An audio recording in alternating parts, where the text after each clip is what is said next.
on hold, one thing that will not cease is couples trying to have children. Dr. Melina Dayal is the medical director of SIRM St. Louis, and the doctor is joining us to let us know what couples should know in this environment. Interesting angle here that we really haven't talked much about this COVID-19, doctor. Thank you so much for joining us this morning. Thank you for having me. Let's talk about fertility and COVID-19. What impact, if any, does COVID-19 have on fertility? Well, just up front, the one thing I wanted to say was we really don't know very much about the coronavirus that causes COVID-19. I mean, as you know, this is a novel virus that has just been around, as far as we know, for the last half year or so. So a lot of the data that we have is going to be limited. But from the fertility standpoint, the one thing that I can tell you is that we have no data whatsoever to suggest that it will impact a woman's or a man's fertility potential.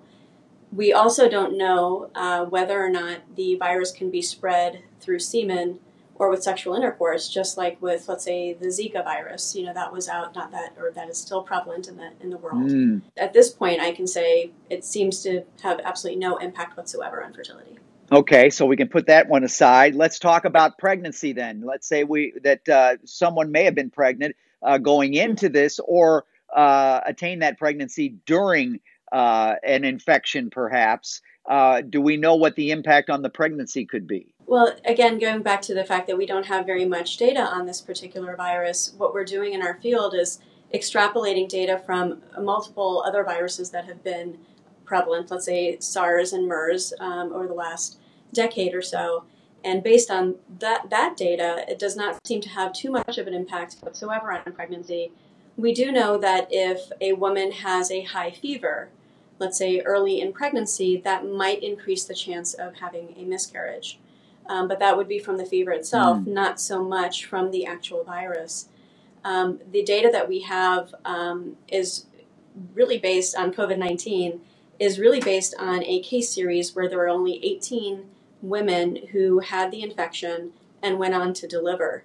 And for those individuals, there was only one person who had a severe respiratory illness that required them to be in the intensive care unit. So that's just from a maternal standpoint. But otherwise, we have almost no data whatsoever of what can happen in the first and second trimester if you're exposed. Because these case series it's a little scary. It's only from the third trimester. Right. Well, I mean, sounds like good news for the most part for those that are trying to get pregnant or may be pregnant. So thank you, doctor, very much. If you'd like to get in touch with SIRM St. Louis Fertility Center, you can call them at 314-983-9000. That's 314-983-9000, or check out the website at stlouisfertilitycenter.com. That's stlouisfertilitycenter.com.